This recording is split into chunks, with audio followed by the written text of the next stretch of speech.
ሰላም ለእናንተ ይሁን። ይህ የመሰረተ ክርስቶስ ቤተክርስቲያን ሚዲያ ነው። የዜና ሰዓታችን ላይ ደርሰናል። ሳምንታዊ ዜናዎቻችን ከዚህ ቀጥሎ መደመጥ ይጀምራሉ።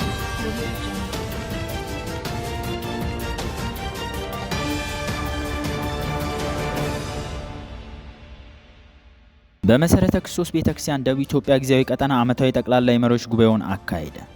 በመሰረተ ክርስቶስ ቤተክርስቲያን ደቡብ ኢትዮጵያ ጊዜያዊ ቀጠና ዓመታዊ ጠቅላላ የመሪዎች ጉባኤውን ነሐሴ 16 2018 ዓ.ም በወላይታ ሶዶ ከተማ ሲያካሂድ የቤተክርስቲያኑ ፕሬዝዳንት፣ የዋናው ቢሮ መምሪያ ዳይሬክተሮች፣ የቀጠናው አስተዳደር መሪዎች ጉባኤ አባላት፣ የቀጠናው ዋና ጸሐፊ፣ ከ16 ክልሎች የመጡ ከ60 በላይ የክልል አስተዳደር መሪዎች ጉባኤ አባላትና አገልጋዮች እንዲሁም ተጋባዥ እንግዶች ተገኝተዋል።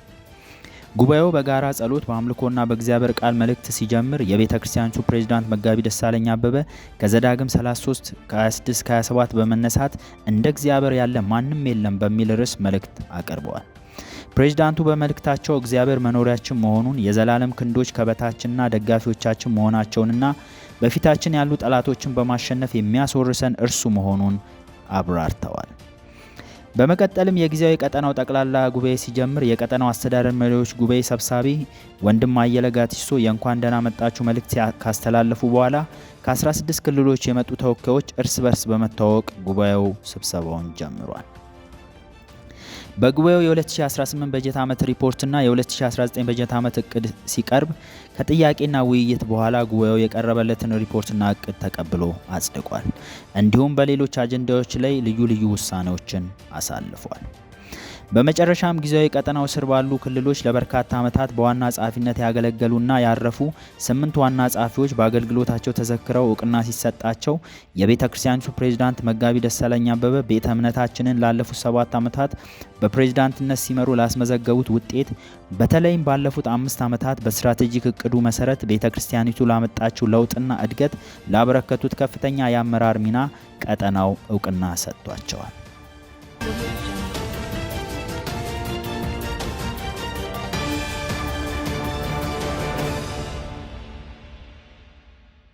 በመሰረተ ክርስቶስ ቤተክርስቲያን የማዕከላዊ ኢትዮጵያ ጊዜያዊ ቀጠና ጠቅላላ የመሪዎች ጉባኤውን አካሄደ። በመሰረተ ክርስቶስ ቤተክርስቲያን የማዕከላዊ ኢትዮጵያ ጊዜያዊ ቀጠና የመሰረተ ክርስቶስ ቤተክርስቲያን ሊቀመንበር፣ የቀጠናው አስተዳደር መሪዎች ጉባኤ አባላት፣ የቀጠናው ዋና ጸሐፊና በቀጠናው ስር የሚገኙ ክልል አስተዳደር መሪዎችና አገልጋዮች በተገኙበት ከነሐሴ 15 ከ16 2018 ዓ.ም በቢሾፍቱ የመሰረተ ክርስቶስ ሴሚናሪ 3ኛ ጠቅላላ የመሪዎች ጉባኤውን አካሂዷል። የጊዜያዊ ቀጠናው አስተዳደር መሪዎች ጉባኤ አባላት ነሐሴ 15 2018 ዓ.ም ስብሰባቸውን ሲያደርጉ የ2018 በጀት ዓመት ሪፖርትና የ2019 በጀት ዓመት እቅድ በጊዜያዊ ቀጠናው ዋና ጸሐፊ መጋቢ ተስፋዬ ለገሰ ቀርቦላቸው ሰፊ ውይይት በማድረግ ሪፖርቱና እቅዱ ለጠቅላላ ጉባኤ እንዲቀርብ ተስማምተዋል። በዚህም መሰረት ነሐሴ 16 2018 ዓ.ም መደበኛ ጠቅላላ የመሪዎች ጉባኤውን ያካሄደው ጊዜያዊ ቀጠናው ስብሰባውን በጸሎት ሲጀምር መጋቢ ዮሐንስ ተሾመ የእግዚአብሔርን ቃል አቀርበዋል። በዕለቱ የቀጠናው ዋና ጸሐፊ የ2018 በጀት ዓመት ሪፖርትና የ2019 በጀት ዓመት እቅድን ሲያቀርቡ ከሰፊ ውይይትና ጥያቄዎች በኋላ በጉባኤው ጸድቋል። እንዲሁም ጉባኤው በልዩ ልዩ አጀንዳዎች ላይ ውይይት በማድረግ አቅጣጫዎችን አስቀምጧል። በመጨረሻም በቤተ ክርስቲያኒቱ ሊቀመንበር ዶክተር ሰይፈ ወዳጅ መልእክትና የጋራ ጸሎት ጉባኤው ተጠናቋል።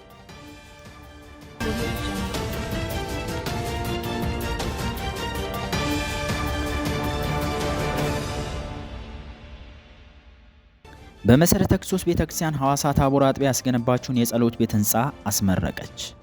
በመሰረተ ክርስቶስ ቤተክርስቲያን ሐዋሳ ታቦር አጥቢያ ያስገነባችውን የጸሎት ቤት ህንፃ ነሐሴ 17 2018 ዓ.ም በድምቀት ስታስመርቅ የመሰረተ ክርስቶስ ቤተክርስቲያን ፕሬዝዳንት መጋቢ ደሳለኝ አበበ በስፍራው ተገኝተው ጸሎት ቤቱን በይፋ መርቀው ከፍተዋል። በምረቃ ፕሮግራሙ ምዕመናን፣ ከዋናው ቢሮ፣ ከሐዋሳ ክልል አጥቢያዎችና አብያተ ክርስቲያናት የመጡ መሪዎችና አገልጋዮች እንዲሁም የተለያዩ ሚኒስትሪ ኃላፊዎች ተገኝተዋል። የሐዋሳ ታቦር አጥቢያ ሽማግሌዎች ጉባኤ ሰብሳቢ ዶክተር ወንድሙ አክሊሉ ባደረጉት ንግግር የጸሎት ቤቱ ግንባታ ከተጀመረበት ጊዜ ጀምሮ የአጥቢያዊቱ አባላት፣ ባለሙያዎችና ድርጅቶች ላደረጉት ድጋፍና አስተዋጽኦ ምስጋና አቀርበዋል። ግንባታው በርካታ ውጣ ውረዶችን ያስተናገደ ቢሆንም በመጨረሻ እግዚአብሔር በአስደናቂ ሁኔታ ወደ ፍጻሜ እንዳደረሰውም ጨምረው ገልጸዋል። በፕሮግራሙ የአጥባይቱ 4 የመዘምራን ቡድኖች በጋራ ዝማሬ ሲያቀርቡ መጋቢ ደሳለኝ አበበ ከሁለተኛ ነገሥት ምዕራፍ 6 ከቁጥር 24 እስከ ምዕራፍ 7 ቁጥር 1 መነሻ በማድረግ ነገ መልካም ይሆናል በሚል ርዕስ የእግዚአብሔርን ቃል ለጉባኤው አካፍለዋል።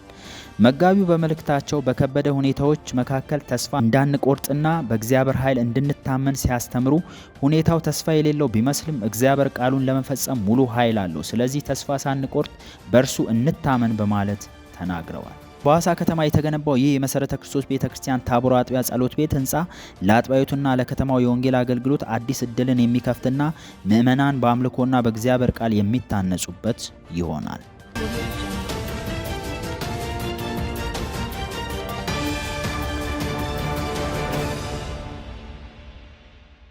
በሮቤ ከተማ የወንጌል ስርጭት ስልጠና ተካሄደ።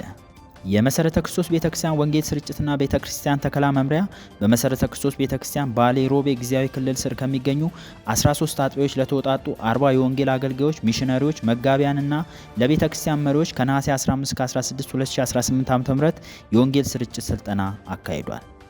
የወንጌል ተልእኮ በሚል ርዕስ በሮቤ ከተማ የተዘጋጀውን ይህን ስልጠና የሰጡት መምህር ባዩ በላቸው በስልጠናው ጎረቤቶቻችንን በመረዳት በአውዳቸው ወንጌልን ለማድረስ ከኛ ምን ይጠበቃል በማለት ልንከተላቸው የሚገቡ የኢየሱስ ክርስቶስንና የሐዋርያው ጳውሎስን የወንጌል ስርጭት ሞዴሎች ለሰልጣኞች አስገንዝበዋል።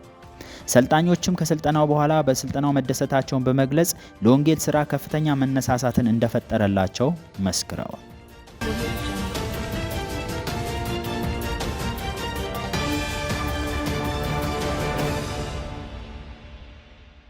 በመሰረተ ክርስቶስ ቤተክርስቲያን አዳማ ቦሌ አጥቢያ ያስገነባችውን ባለ 3 ወለል የጸሎት ቤት ህንፃ አስመረቀች።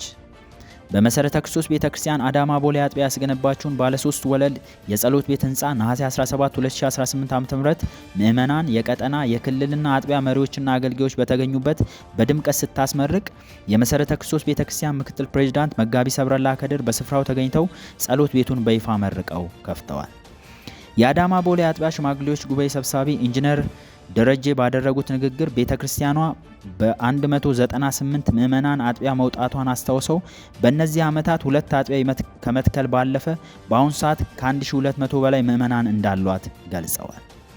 በዕለቱ የተመረቀው የጸሎት ቤት ህንፃ 15 ሚሊዮን ብር ወጪ እንደተደረገበት ገልጸው በህንፃ ግንባታው በሁሉ አቅጣጫ ከቤተክርስቲያን ጎን የቆሙትን በሙሉ አመስግነዋል። የምረቃ ፕሮግራሙ የክብር እንግዳ የቤተክርስቲያኒቱ ምክትል ፕሬዝዳንት መጋቢ ሰብረላ ከድር ስለ ጸሎት ቤት ህንፃው መጠናቀቅ እግዚአብሔርን ከጉባኤው ጋር አመስግነው ንግግር ሲጀምሩ በዚህ ስራ በጸሎታቸው፣ በጉልበታቸው፣ በእውቀትና በገንዘባቸው የተሳተፉትን ሁሉ ባርከዋል። ምክትል ፕሬዝዳንቱ አክለውም የመሰረተ ክርስቶስ ቤተክርስቲያን እያከናወነች ባለው ከፍተኛ የወንጌል እንቅስቃሴ ባለፉት 5 ዓመታት ብቻ በ140 አዳዲስ ወረዳዎች ላይ መተከሏንና 41 የነበሩት ክልሎቿ ወደ 67 ማደጋቸውን እንዲሁም ከአንድ ቀጠና ተነስታ ወደ 5 በማደግ አገልግሎቱን በቀላሉ ተደራሽ እንዲሆን መደረጉን አስታውሰዋል። በዚህም ቤተክርስቲያን በብዙ ውጣ ውረዶች ውስጥ እያለፈች እንኳ ቢሆንም ከመቼውም ጊዜ የተሻለ ውጤት መመዝገቡን ገልጸዋል። በመጨረሻም በዛሬው ዕለት ለተመረቀው የጸሎት ቤት ህንፃ ግንባታ መጠናቀቅ ከፍተኛ ዋጋ ለከፈሉ ሁሉ ሩት ቦዔዝም በሩት መጽሐፍ ምዕራፍ 2 ቁጥር 12 በባረካት በረከት ደሞዛችሁን እግዚአብሔር ይክፈል በማለት ሲባርኩ አጥቢያዋም በቀጣይ ያስቀመጠችውን የመስፋፋት ራዕይ እንዲሳካ በመመኘት የወንጌል ስራው ከዚህ በላይ እንዲቀጥል በመልእክታቸው አሳስበዋል። በመሰረተ ክርስቶስ ቤተክርስቲያን አጀንዳ 28-19 ዜናዎች ጋር አብራችሁ የቆየሁት አሳልፈው ወልዴ ነበርኩኝ። በቀጣይ ሳምንት እስክንገናኝ ቸር ይግጠመን። ሰላም።